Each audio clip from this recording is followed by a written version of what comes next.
I want to share a real story with you today so that you can improve your English. Have you ever felt panic that turned into gratitude? Let me tell you about what happened to me. Welcome to English Coach 3Ts.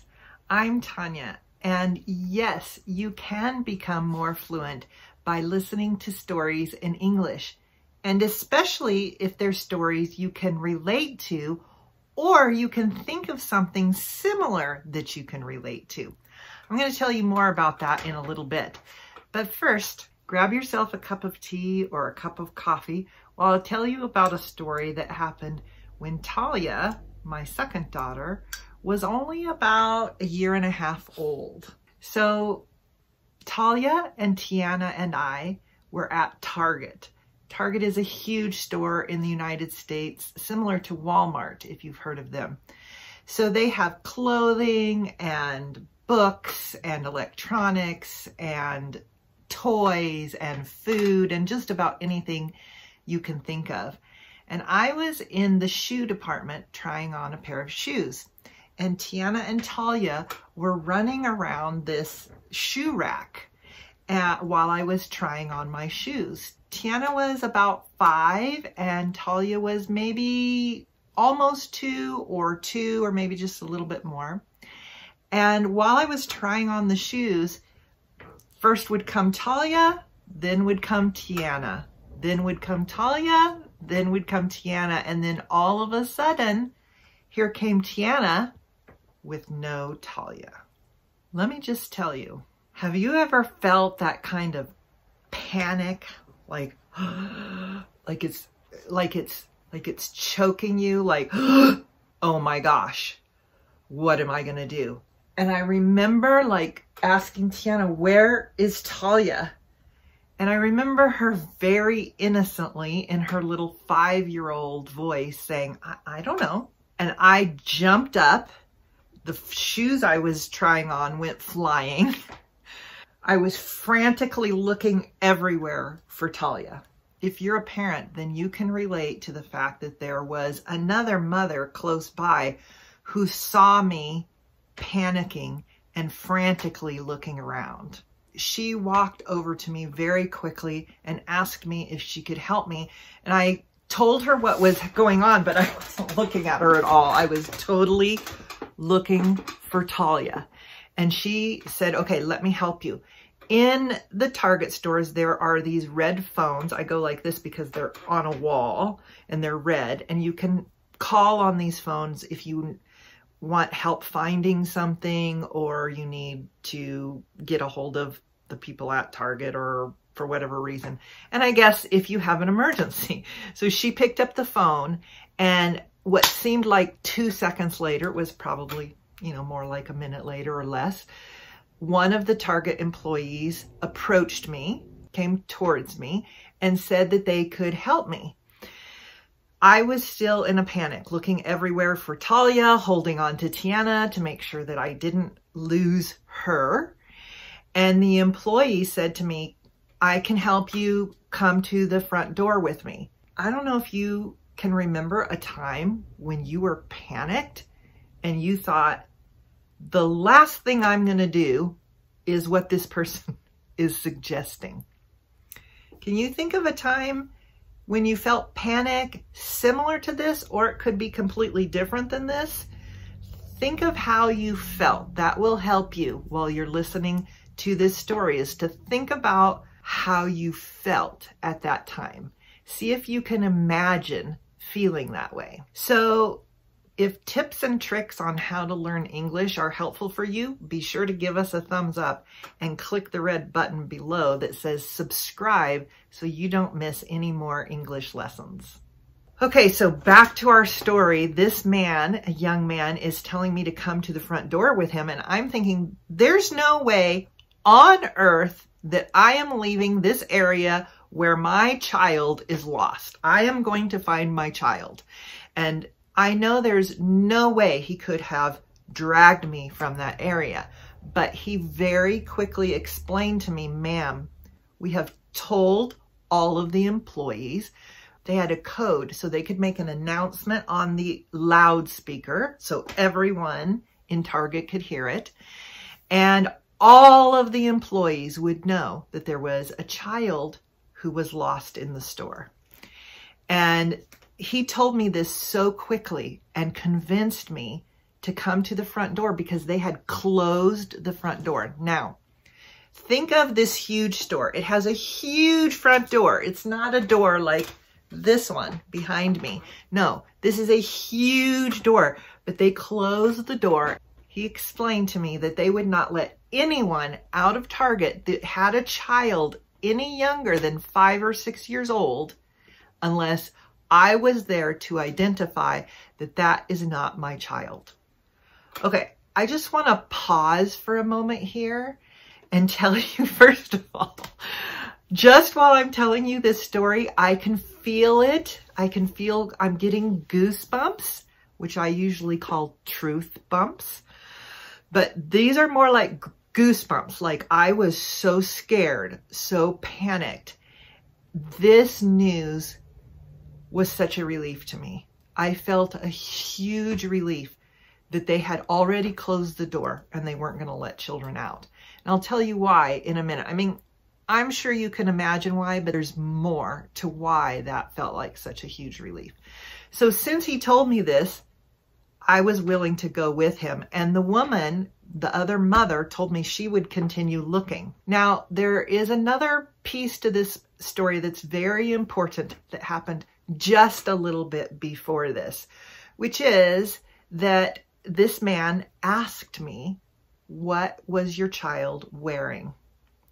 Now, a little aside from this story, a little something extra, is that when my children were young, I really didn't like to dress them in clothing that had characters on them, like Mickey Mouse or Peppa Pig, or in this case, Elmo from Sesame Street. Here is a picture of Elmo. In case you don't know, Elmo is from Sesame Street.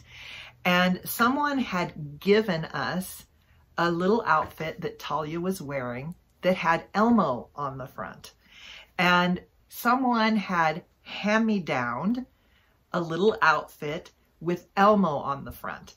When we say somebody gives you a hand-me-down or hand-me-downs something to you, we mean it's something that they're no longer using, that they're giving to you. And the reason we call it hand-me-down is because generally it's somebody who wore these clothes and now they have grown and the clothing is too little. So they hand the clothing down to somebody that is smaller. Hand it down, then we call it hand-me-down.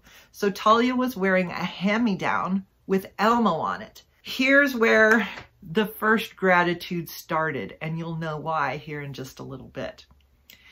So the mom was looking for a little girl with Elmo on it that was about 2 years old. The young man was leading me to the front door very hesitantly. I was hesitant because I did not want to leave. And before we even got to the front door, which was like a 2 or 3 minute walk, he got a call on his radio that Talia had been found. I'll never forget that moment. And in fact, it almost brings tears to my eyes now. So let's talk about what a radio is. It's different than a cell phone. It's a black technical instrument that they carry around the store. It has an antenna on it. Someone called him on the radio to say they had found her. And within seconds, they were bringing her to me. And bless her heart, of course, she didn't know that anything was wrong. She was very happy to see me because here are these people she doesn't know, these strangers, holding her and bringing her back to me. But I was so happy to see her. I was, talking a mile a minute and hugging her very close and telling her how grateful I was to see her and holding Tiana, and the three of us were holding each other and crying, and this mother came running up and she was so grateful. And the guy who had helped me was very grateful and quickly went back to his job. So this is a story with a happy ending, I'm very grateful to say. So I want to tell you a little bit about what happened for me at that time and also this morning that might help you to kind of relate to this story more. Why? Why is it important to relate? Because when you're learning a language, you will learn faster and more effectively if you can relate to the story, which means if you can think of a time that you felt this way or that something similar happened. So it could be that you lost anything that was important to you. Hopefully you've never, ever lost a child, but many parents have had this experience of thinking their child was lost, or they didn't know where they were for a minute, or in this case, it probably wasn't more than 1 or 2 minutes. I'm going to tell you where Talia was in a minute. See if you can guess where Talia was and write it in the comments below, because if I had had time to think about it, I might have been able to guess, but I wasn't thinking like that. So another way that this might help you is just a time that you felt panic for some reason, because feelings, connecting the English you're learning with feelings, when they come together, this is a very effective way to learn. This is my goal with these stories that I'm telling you, is to help you to connect those things. So where do you think Talia was? Talia was under a rack of clothing. So a rack of clothing is a place where they hang clothing with hangers. And in this case, it was a round rack of clothing. So she was underneath the clothing, kind of almost like a tent. It was very fun for her. So while she was too young to remember this, she remembers the story because we tell this story pretty often. Think of a time in your life, for your children, for yourself, something you don't remember, but you remember it because of a story you tell in your family or pictures that you share in your family. These are very helpful ways to learn English, is to think of things like this and how you might tell this story in English. So why was I so grateful for Elmo? Have you guessed why I was so grateful that she had Elmo on her shirt? Let me know in the comments below if you already know why I was so grateful. The reason I'm so grateful for Elmo is that the young man who had helped me told me the reason they found Talia so quickly is because she had Elmo on her shirt. And everyone in the United States knows who Elmo is, and so they were able to look for that immediately, which for me was amazing because I almost never had characters on my children's clothes. I like to dress them in clothes more like this that just were colorful, or maybe something that had a pattern like flowers or stripes. So let me tell you a little about my thoughts this morning when I was thinking of making this video for you all. As you may know, November is the month that we celebrate Thanksgiving in the United States. And towards the end of October and the beginning of November, I start to think of things that I'm grateful for, because it's a tradition for me to think about this all through the month of November. I'll tell you more about this in another video.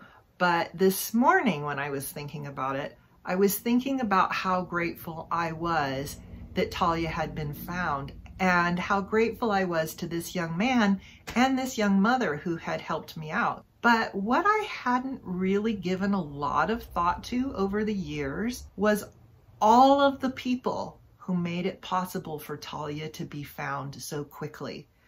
The person at the front door who was stopping people, and there might have even been people who were frustrated. Maybe they were in a hurry and they couldn't leave, and this person was still doing their job so that Talia could be found. All of the employees in the whole place were told this code. I don't know what it is, but let's call it Code Elmo for this video. As soon as they heard Code Elmo, they started looking for Talia. This is a lot of people that I had not previously thought of. And I have to tell you, this morning, when I was thinking about this, it actually brought tears to my eyes. Because that's a lot of people who were taking time, stopping what they're doing, and looking for my child. So again, I just want to ask you if you can relate to this. If you can think of an incident, a story in your life where you feel grateful, are there other people that you haven't thought of that you could also feel grateful for? I want to share one more thing that is going to help you to become more fluent using this story. But before I do that, I just want to encourage you to really think about the questions I asked in this video. And if you can't remember, rewind and listen again and see if you can imagine the same kind of thing in your mind, imagine the story I'm telling you, or imagine something similar in your life. When we're speaking, whether it's our native language or a language we're learning, our imagination is working with that language. If you can start using your imagination in English, it's going to help you to become more fluent. So let's finish with the last part of this lesson. I have some questions for you to answer to see how much of the story you can remember. So let's get started. Number 1, this story is mainly about my first daughter, Tiana, my second daughter, Talia, or my stepdaughter, Trinity.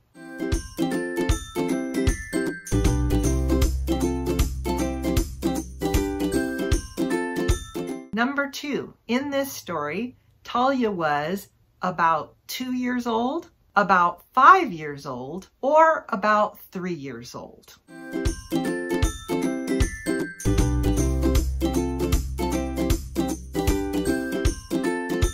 Number 3, we were in a big store in this story called Target, Walmart, or Kmart.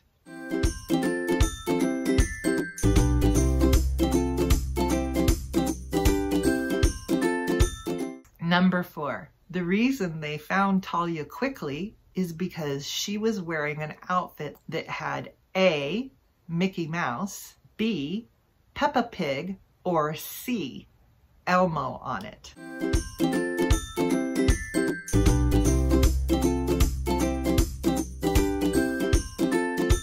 Number 5, in the United States, in November, we celebrate A, Halloween, B, Labor Day, or C, Thanksgiving.